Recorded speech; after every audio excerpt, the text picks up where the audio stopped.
Topic हमारा क्या चल रहा है भाई, हाइड्रोकार्बन्स का। हाइड्रोकार्बन्स के अंदर एल्केन्स, भाई अब चुप हो जाओ बिल्कुल।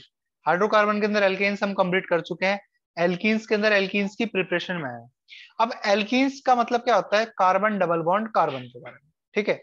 अच्छा, तो एल्केन्स की प्रिपरेशन के अंदर हमने पहला मेथड क्या देखा था कि अनसैचुरेटेड हाइड्रोकार्बन से हम लोग सैचुरेटेड वाले बना सकते थे, यानी कि ट्रिपल बॉन्ड और डबल बॉन्ड से हम लोग क्या कर सकते हैं, सिंगल बॉन्ड वाले कंपाउंड बना सकते हैं। करना क्या होता था इसके अंदर, अपने को H2 गैस ऐड कर रही है द प्रेजेंस ऑफ,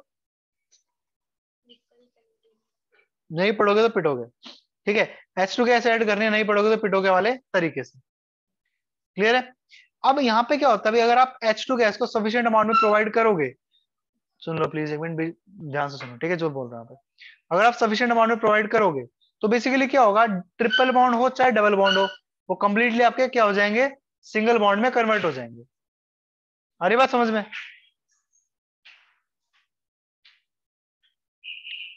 देखो जरा, तो क्या करना है, देखो अपने को कि जो ये कैटलिस्ट हम लोग डाल रहे हैं H2 गैस में, मतलब H2 गैस को ऐड करवाने के लिए जो हम कैटलिस्ट ऐड कर रहे हैं, हमें क्या करना है, हमें इन कैटलिस्ट की एक्टिविटी को थोड़ा सा कम करना है। हमें कैटलिस्ट डालने पड़ेंगे तभी H2 ऐड होगा, लेकिन हम चाहते हैं कैटलिस्ट फुल कैपेसिटी के साथ काम ना करे, उसकी एक्टिविटी को थोड़ा सा कम करना है। तो हमें क्या डालने पड़ेंगे इसके अंदर,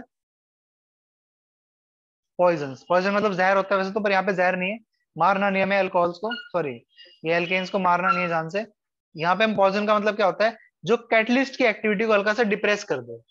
एक एक होते हैं आपके पॉइजन के अपोजिट प्रोमोटर्स। कैटलिस्ट रिएक्शन की स्पीड को बढ़ा देते हैं, प्रोमोटर्स उनकी और हेल्प करेंगे फर्दर स्पीड को बढ़ाने में, और पॉइजन उसकी क्या करेंगे, स्पीड को घटाने में हेल्प करेंगे। अरे बात समझ में। तो कैटलिस्ट होते हैं मेन चीज, कैटलिस्ट के साथ हम प्रोमोटर भी कई बार ऐड करते हैं, कई बार हम पॉइजन भी ऐड करते हैं। फिलहाल हमारा किसके ऊपर फोकस है, क्या, वेनम सांप का जहर। अरे उससे रिलेट ये नाम लिया गया है, लेकिन जहर की तरह तो है, जहर की तरह थोड़ी एक्टिविटी कम कर देगा। अरे तो यानी कि तुम्हें सांप ने काट लिया जिंदगी भर तुम स्लो हो जाओगे, वो थोड़ी ना होता है। मर ही जाते हैं उसमें, या तो नहीं मरेंगे फिर, सही हम लोग सही जगह रहते हैं तो।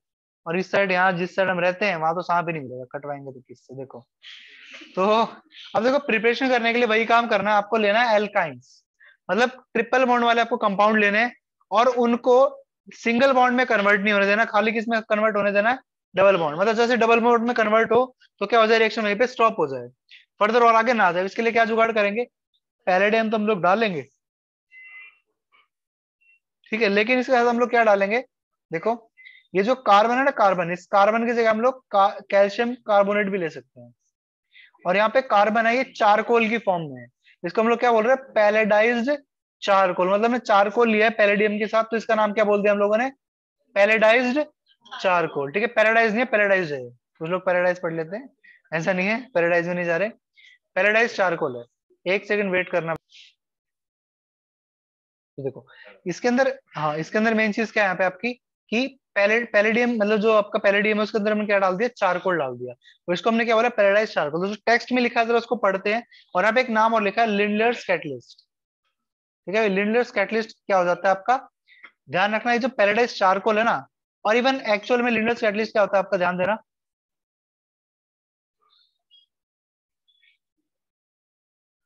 पैलेडियम प्लस कैल्शियम कार्बोनेट जो है ना, इसका नाम होता है लिंडलर्स कैटलिस्ट, जैसे मैंने ग्रेजुएशन में पढ़ा है, इसका नाम होता है लिंडर्स कैटलिस्ट, पर यहाँ पे हमने इसी को बोल दिया लिंडर्स कैटलिस्ट। आ रही बात समझ में। तो ध्यान दो फिर से एक बार, एल्काइंस, इनके हम लोग क्या करेंगे, पार्शियल रिडक्शन करेंगे, कंप्लीट रिडक्शन नहीं करना है। तो पार्शियल रिडक्शन के लिए हम लोग क्या डालेंगे, कैटलिस्ट तो डालेंगे, लेकिन वो पॉइजन के साथ कैटलिस्ट को हम डालेंगे, ताकि कैटलिस्ट की एक्टिविटी थोड़ी सी क्या हो जाए, कम। और साथ में जो हम हाइड्रोजन प्रोवाइड कर रहे हैं, उसको भी कैलकुलेटेड अमाउंट में डालना है। ऐसे नहीं कि हम हाइड्रोजन बहुत ज्यादा अमाउंट में प्रोवाइड कर देंगे, कम हाइड्रोजन प्रोवाइड करो, ताकि वो हाइड्रोजन सभी डबल बॉन्ड पे या फिर ट्रिपल बॉन्ड पे अटैक ना कर पाए। अरे बात समझ में। चलो आगे क्या लिखा हुआ इसके अंदर, calculated amount of dihydrogen in the presence of palladised charcoal, इसको हम पार्शियल किससे डीएक्टिवेट करेंगे, with poisons like sulphur compounds और क्विनोलिन। तो यहाँ पे एनसीईआरटी वाले कह रहे हैं कि जो पॉइजन है वो सल्फर सल्फर कंपाउंड और क्विनोलिन, सल्फर के कुछ कंपाउंड आते होंगे, बजाज करो सल्फर कंपाउंड होते हैं, और क्विनोलिन क्या होती है आपकी, एक तरह का बेस होता है ये, क्विनोलिन जहां तक मुझे लगता है बेस, या फिर ये आपका जो है एक सेकंड, थोड़ा कंफर्म करके बताता हूँ, क्यों नहीं, थोड़ा बुक में लिखा होता है, मैं देख के बताऊंगा आपको। देखो आगे ये यहाँ से क्या मिलेगा आपको, एल्कीन्स मिल जाएंगे। क्लियर। तो मैंने कहा था आपको बेस है ना, ये एक तो ये बेस ही होता है भाई आपका। देखो इस तरीके से एक बेंजीन रिंग बनानी है, और बेंजीन रिंग के साथ यहाँ पे एक आपको हेट्रोसाइक्लिक रिंग बनाना है जहाँ पे नाइट्रोजन होगा। इस तरीके से समझ में आ रही है बात। तो बेंजीन रिंग होगी, बेंजीन का एक गोल वाला हटा के आप इस तरह भी लगा सकते हो इसके अंदर। तो ये जो कंपाउंड आपका बेसिक ही होता है नेचर में, और ये होता है quinoline, and it is acting like poison. ठीक है, फिर सल्फर कंपाउंड आते हैं कई सारे, वो पॉइजन की तरह काम कर सकते हैं। तो बेसिकली पैलेडाइज्ड चारकोल डालेंगे, जो कि क्या है आपके कैटलिस्ट, और पॉइजन क्या डाल रहे हैं उसके अंदर, सल्फर कंपाउंड और क्विनोलिन। तो पार्शियली डीएक्टिवेटेड पैलेडाइज्ड चारकोल को हम लोग क्या बोलते हैं, लेंडलर्स कैटलिस्ट। क्या बोलेंगे भाई, कैटलिस्ट। इसके अलावा क्या आता है, रोजनमंड कैटलिस्ट भी आता है, रोजनमंड कैटलिस्ट भी आता है भाई। रोजरमैंड कैटलिस्ट क्या होता है, पीडी पैलेडियम जो उसके साथ हम लोग BaSO4 डालते हैं, तो चाहे आप इसको लिख सकते हो। तो पैलेडियम के साथ जब चारकोल होगा, पैराडाइज चारकोल, उसको बोल रहे हैं, क्या बोल रहे हैं, लिनलर्स कैटलिस्ट।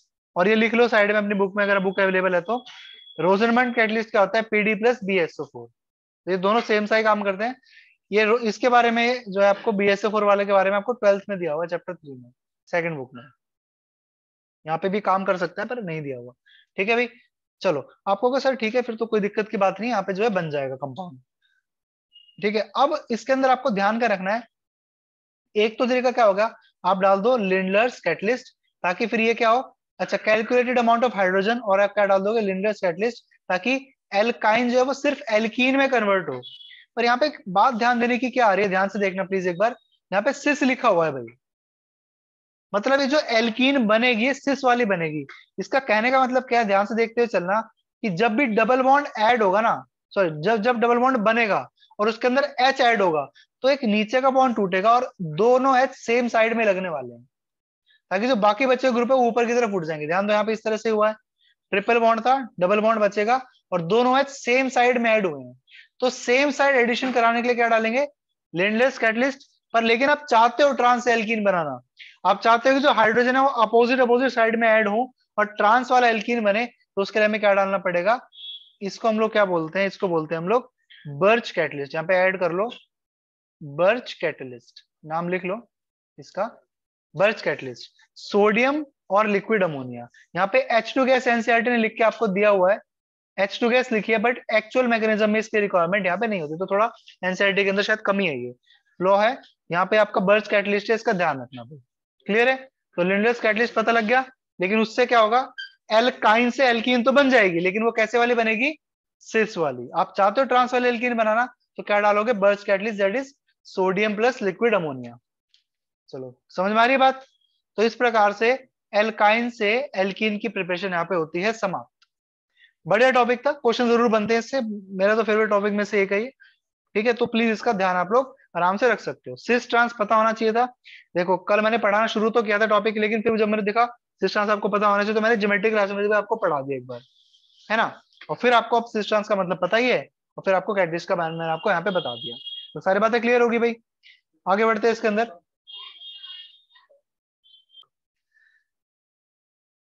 तो यहाँ से ये कंप्लीट करने के बाद अगला जो मेथड आ रहा है, बहुत ही ज्यादा इंपॉर्टेंट है, और आई थिंक पेज नंबर 300 पे है शायद, 12th क्लास में। ठीक है, सेकंड बुक के अंदर, और उसके आसपास ही है लगभग लगभग। ठीक है, हाँ पेज में 300, या फिर नए नए वाली बुक के अंदर 314 पेज में हो सकता है, 12th में है भाई, 12th में। ठीक है, एक सेकंड, रेडी इज कॉलिंग में। तो जो नेक्स्ट वाला पे मेथड है, फ्रॉम एल्काइल हैलाइड। अब बहुत ज्यादा ध्यान से देखना, एल्काइल हैलाइड का जिक्र हम पहले भी कर चुके हैं। ठीक है, एक R यानी कि कार्बन की चेन रहेगी, उसके ऊपर आपका क्या लगा रहेगा, हैलाइड एटम, यानी कि हेलोजन। ठीक है भाई। अब क्या क्या होते हैं हेलोजन अपने, फ्लोरीन, क्लोरीन, ब्रोमीन और जनरली आयोडीन। फिर कल बाहर आई आत्मा, आत्मा। ठीक है, हाँ तो ये आपके होते हैं आपके ग्रुप नंबर 17 के एलिमेंट्स। ठीक है भाई। अब ध्यान से देखो यहाँ पे एक बार, कि एल्काइल हैलाइड से हम लोग एल्कीन की प्रिपरेशन कैसे कर सकते हैं। ठीक है, तो इस वाले मेथड को हम लोग क्या बोलते हैं, इसको बोलते हैं हम लोग बीटा एलिमिनेशन। इसका आपको मैकेनिज्म भी बता रहा हूं मैं, पर फिर उसके बाद आपको ट्रिक बेसिकली याद रखनी है जो मैं आपको यहाँ पे समझाऊंगा। तो देखो बीटा एलिमिनेशन के अगले पेज पे हम लोग आ जाते हैं, और प्लीज बहुत ज्यादा ध्यान से देखते हुए चलना, क्योंकि देखो इंपॉर्टेंट तो है ना। ये एल्कीन के अंदर सारी तीनों प्रिपरेशन के मेथड बहुत ज्यादा इंपॉर्टेंट है आपको। चार हैं पर उसमें से चारों मान लो, लेकिन तीन तो इंपॉर्टेंट है ही। देखो क्या होता है बेसिकली, एक हमारे पास क्या रहेगा, हेलो एल्केन। हेलो एल्केन का मतलब क्या होता है, कार्बन की चेन होगी, और कार्बन की चेन पे एक रहेगा एक्स एटम, यानी कि आपका fluorine chlorine bromine iodine, generally chlorine और ब्रोमीन मिलेगा। और इस कार्बन को जहां पे आपका एक्स लगा हुआ है, इसको हम लोग क्या बोलते हैं, इसको हम लोग बोलते हैं अल्फा कार्बन। और अल्फा कार्बन के बाद जितने भी कार्बन डायरेक्टली अटैच होते हैं उनको हम लोग क्या बोलते हैं, बीटा कार्बन। तो बीटा कार्बन यहाँ पे आपको एक ही नजर आ रहा है, और इस बीटा कार्बन पे कितने हाइड्रोजन लगा दूं मैं, तीन। सबकी वैलेंसी पूरी, यहाँ पे भी एक हाइड्रोजन लगा हुआ है। तो यहाँ पे बेसिकली तीन बीटा हाइड्रोजन है, क्योंकि एक बीटा कार्बन यहाँ पे अवेलेबल है जिसपे हाइड्रोजन ही तीन है। तो तीनों के तीनों हाइड्रोजन बीटा कार्बन वाले कौन से हो गए, बीटा हाइड्रोजन। यहाँ पे एक 10 सेकंड में बिल्कुल खत्म करता है उसका मैकेनिज्म क्या है इसका, ध्यान से देखना। यहाँ पे हम लोग डालते हैं बहुत ही ज्यादा strong base, potassium hydroxide KOH is a strong base. Alcoholic condition में वो और ज्यादा स्ट्रॉन्ग काम करता है, और हीट और कर दिया साथ में, मतलब कि काफी एग्रेसिव कंडीशंस हम लोग यहाँ पे दे रहे हैं। इतनी हाई कंडीशंस के अंदर एक बेस क्या करेगा, एक प्रोटॉन को ले जाना चाहेगा, बिकॉज बेस के पास होते हैं इलेक्ट्रॉन्स एक्स्ट्रा। ठीक है, वो कोशिश करेगा मैं एक प्रोटॉन को ले जाऊं, कोई ऐसी चीज मिल जाए जिसके पास इलेक्ट्रॉन नहीं है, और मैं उसको इलेक्ट्रॉन क्या कर दूं, डोनेट कर दूं। तो यहाँ से चुपचाप से खींच के एक प्रोटॉन को ले जाएगा। जब वो प्रोटॉन को लेके जाएगा तो प्रोटॉन मतलब H पॉजिटिव, नॉट H। अब H पॉजिटिव है तो मतलब ये दोनों इलेक्ट्रॉन कार्बन को मिल जाएंगे। अब जब इलेक्ट्रॉन कार्बन को मिल जाएंगे तो इस X को रिपल्शन मिलेगी यहाँ पे एक्स्ट्रा इलेक्ट्रॉन होने की वजह से। X का मैं भी जा रहा हूँ, तो बॉन्ड तो वैसे पोलर है, X मोर इलेक्ट्रोनेगेटिव होता है। ठीक है, X क्या होता है आपका, मोर इलेक्ट्रोनेगेटिव। तो X का भाई मैं मोर इलेक्ट्रोनेगेटिव में जा रहा हूँ, मैं छोड़ के जा रहा हूँ यहाँ से। तो X जब X नेगेटिव की फॉर्म में हट गया, H जो H पॉजिटिव की फॉर्म में हट गया, और यहाँ पे जो इलेक्ट्रॉन पेयर है वो इस जगह पे आ जाते हैं, और यहाँ पे डबल बॉन्ड लग जाता है। तो कहने का मतलब ये हुआ कि इस कंपाउंड से H भी एक गायब हो गया, एक X भी गायब हो गया, डबल बॉन्ड लगा रह गया। मतलब इस तरीके से क्या हुआ यहाँ पे, H सॉरी यहाँ पे H लगे हुए थे आपके, येलो से बनाए थे ऊपर वाले। ठीक है, और ये आपके H लगे थे, X था और यहाँ पे H था, और यहाँ पे आपका H था। ठीक है, HX हट गया और यहाँ पे डबल बॉन्ड आपका आ गया, बाकी सब क्या लगे रह गए, H। और ये कब हुआ, एल्कोहलिक KOH डालने पे, हीट करने पे। और साथ ही साथ में किताब में लिख लो, यहाँ पे हम इसकी जगह क्या डाल सकते हैं, सोडामाइड। सोडामाइड होता है आपका Na positive NH2 negative, this is the sodamide. Sodamide is also very strong base, even slightly more stronger than alcoholic KOH, more stronger than alcoholic KOH। तो alcoholic KOH is strong base, but sodamide is more stronger. तो यहाँ पे आपकी beta elimination की reaction जरूर होगी। सो alkyne से alkene बनाने का तरीका पता लग गया, Lindlar's catalyst, Birch catalyst, poisons क्या होते हैं, सब चीजें पता लगी। लिमिटेड अमाउंट में मैच टू कैसे थे सब पता लग गया। सिस ट्रांस कब बनेंगे सब पता लग गया, बर्च डालेंगे तो ट्रांस वरना तो सिस। अच्छा, फिर RX कंपाउंड से आपका एल्केन कैसे बनेगा, RX से सॉरी RX से एल्केन कैसे बनेगा, by performing beta elimination. Beta elimination में क्या होता है, जिस कार्बन पे X लगा हुआ है उसके पड़ोस वाले बीटा कार्बन से कोई भी H हटा दो, HX हटा दो, डबल बॉन्ड लगा दो, दैट्स इट, इतनी सी बात है। शर्त क्या है यहाँ पे, बीटा हाइड्रोजन होना चाहिए, बीटा हाइड्रोजन नहीं होगा तो कैसे करोगे। और यहाँ पे आपको स्ट्रॉन्ग बेस डालना पड़ेगा, हीट साथ में करनी पड़ेगी, मजबूरी है। अच्छा, आपको क्या सर, हम ना स्ट्रॉन्ग बेस नहीं डालते, हम नहीं डालते स्ट्रॉन्ग बेस, दिल ही नहीं कर रहा। तो अब क्या कर सकते हो, वहां पे आप डाल सकते हो कंसंट्रेटेड एसिड विद हीट। और कंसंट्रेटेड एसिड विद हीट वाला मेथड हम एल्कोहल्स पे इस्तेमाल करते हैं, मैकेनिज्म डिफरेंट है बट स्टिल इसको एल्कोहल्स पे इस्तेमाल करते हैं। और वहां पे अल्फा कार्बन पे OH ग्रुप लगा हुआ है, बिकॉज एल्कोहल है ना ये। तो यहाँ पे अल्फा कार्बन पे OH ग्रुप लगा है, और यहाँ से भी एक बीटा हाइड्रोजन निकल जाएगा, यहाँ से H2O का मॉलिक्यूल रिमूव हो रहा है। तो इसको H2O देखो, एक होता है आपका डिहाइड्रेशन, वर्ड सुना होगा ना, बॉडी में डिहाइड्रेशन होगी, डिहाइड्रेशन में पानी की कमी होना। तो अगर हम किसी मॉलिक्यूल से पूरा एक H2O का मॉलिक्यूल रिमूव कर रहे हैं, this process is known as dehydration. So alcohols की डिहाइड्रेशन करने से क्या बनते हैं, alkene, method of preparation of alkene हो गया। और एल्काइल हैलाइड की डी हाइड्रोहेलोजिनेशन, मतलब डी मतलब रिमूव, और हाइड्रोजन और हेलोजन रिमूव कर रहे हैं, तो डी हाइड्रोहेलोजिनेशन करने से क्या बनते हैं, alkenes. Again the method of preparation of alkenes. बात समझ आ रही है, बीटा एलिमिनेशन यानी कि डीहाइड्रो हेलोजिनेशन करने के लिए स्ट्रॉन्ग बेस विद हीट चाहिए, पर डिहाइड्रेशन करने के लिए एल्कोहल्स के साथ कंसंट्रेटेड एसिड विद हीट चाहिए। क्या आपको दोनों मेथड समझ में आ गए? प्रोडक्ट एग्जैक्टली सेम बनेगा और वही आपको OH और H रिमूव करना है, यहाँ पे X और H रिमूव करना है और HX यहाँ पे आपका साइड प्रोडक्ट बन जाता है। इसमें लिखा नहीं हुआ पर मैं बता रहा हूँ, HX यहाँ पे क्या बन जाएगा आपका side product. Clear? X can be fluorine नहीं होगा, बस क्लोरीन ब्रोमीन आयोडीन, क्योंकि फ्लोरीन थोड़ा सा टूटना मुश्किल हो जाता है उसका। बताओ क्लियर है? समझ में आ गई बात? चलो 3 मेथड आपको बता दे, चौथा और बचा हुआ है, चौथे को भी देख लेते हैं फटाफट। फिलहाल के लिए एक छोटा सा revision, preparation of alkenes, alkyne से कैसे कर सकते हैं? कैटलिस्ट तो डालो लेकिन उसको पॉइजन के साथ, यानी कि एक्टिविटी कम करके। इसका एग्जांपल क्या है आपका? Lindlar's catalyst. लेकिन उससे सिर्फ बनेगा, ट्रांस बनाना तो क्या डालना पड़ेगा? Birch catalyst, sodium plus liquid ammonia NH3। ठीक है, चलो फिर आता है एल्काइल हैलाइड। एल्काइल हैलाइड मतलब RX, अल्फा अगर हाइड्रोजन मौजूद है तो क्या डाल दो? एल्कोहलिक की वजह से सोडामाइड, हीट कर दो, डबल बॉन्ड लग जाएगा, HX आसपास से हट जाएगा। फिर एल्कोहल दे रखा तो क्या करेंगे? डिहाइड्रेशन, पानी हटा दो इसमें से। पानी हटाने के लिए क्या करेंगे हम लोग? कंसंट्रेटेड H2SO4 और हीट कर दो, कंसंट्रेटेड HNO3 भी डाल सकते हैं, और हम लोग H3PO4 भी डाल सकते हैं, स्ट्रॉन्ग एसिड डाल रहे हैं और वो भी कंसंट्रेटेड कंडीशंस में। क्लियर? चलो, जो आपका मतलब नंबर 3 पे दिया है, पर इसको मैं चौथा मेथड बोल के चल रहा हूं, ये है आपका डी हेलोजिनेशन। ऊपर वाला क्या था? डी हाइड्रो हेलोजिनेशन, मतलब HX हटा रहे हैं और यहाँ पे हम XX हटा रहे हैं, तो डी हेलोजिनेशन से हम क्या हटा रहे हैं? हेलो ग्रुप हटा रहे हैं, जस्ट हेलोजन। ठीक है, चलो देख लेते हैं। वैसे कुछ नहीं है इसमें खास इतना, पर मतलब इतना मुझे ये मेथड पर्सनली पसंद नहीं है, बट फिर भी पढ़ना तो है। यहाँ पे भी हम लोग जिंक मेटल का इस्तेमाल करते हैं। होता क्या है, मान लो आपके पास कार्बन की, मैं तो कलर चेंज कर लेते हैं एक बार। आपके पास कार्बन की ये वाली चेन है, देखो कितने कार्बन है यहाँ पे? 4। इन 2 कार्बन पे ना कोई भी एक्स एटम लगा हुआ है, एक्स यानी क्लोरीन ब्रोमीन जनरली। तो हम लोग जब जिंक मेटल डालते हैं ना, तो ये दोनों एक्स यहाँ से हट जाएंगे H2 की फॉर्म में Zn के साथ, और यहाँ पे डबल बॉन्ड लग जाएगा बस। इन्होंने क्या दिया है? इन्होंने यहाँ पे एनसीईआरटी में इस तरीके की चेन दी है, 2 ही कार्बन की चेन दी है, जहां पे क्या लगे हुए थे? 2 एक्स लगे हुए थे। इनको हटा दिया, डबल बॉन्ड यहाँ पे आ गया। क्लियर है? यहाँ पे देखो 3 कार्बन की चेन दे दी कुछ इस प्रकार से, एक्स लगे हुए थे, जिंक मेटल डालो, दोनों एक्स हट जाएंगे, डबल बॉन्ड यहाँ पे आ जाएगा। आसान है मेथड, है ना? चलो अब यहाँ पे एक वर्ड आपको ध्यान रखना है, देखो ये बताना क्या बनाया मैं यहाँ पे, मैंने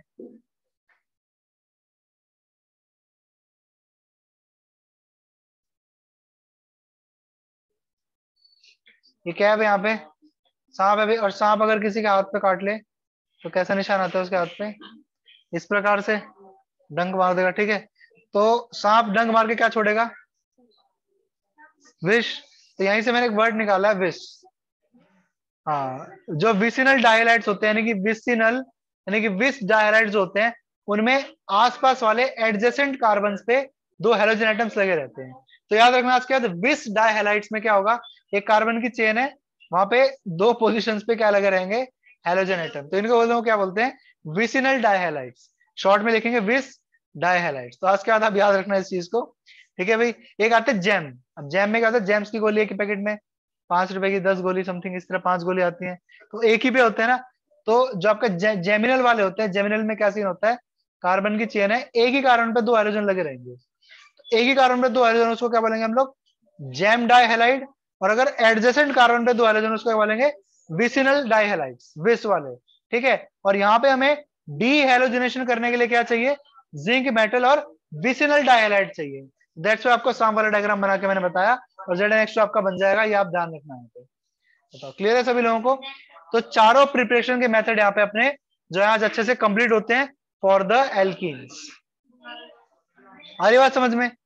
ठीक है, उसके बाद हम लोग यहाँ पे फिजिकल प्रॉपर्टीज स्किप करके डायरेक्टली केमिकल प्रॉपर्टीज पे जाएंगे। फिजिकल में तीनों की एक साथ कराऊंगा, एल्केन एल्कीन एल्काइन की, ताकि फिर कंपेरेटिव स्टडी भी हमारी साथ में हो सके। ठीक है, अभी के लिए मीटिंग एंड करता हूँ, और जो फर्दर बातें हैं वो आपको मैं ग्रुप में डाल दूंगा। ठीक है, काफी स्टूडेंट्स आज आए हुए हैं मीटिंग में। चलो ठीक है भाई, कोई डाउट है तो पूछ बता देना मुझे, व्हाट्सएप कर देना। ठीक है भाई, और शाम की क्लास का आपको बता दूंगा मैं अभी।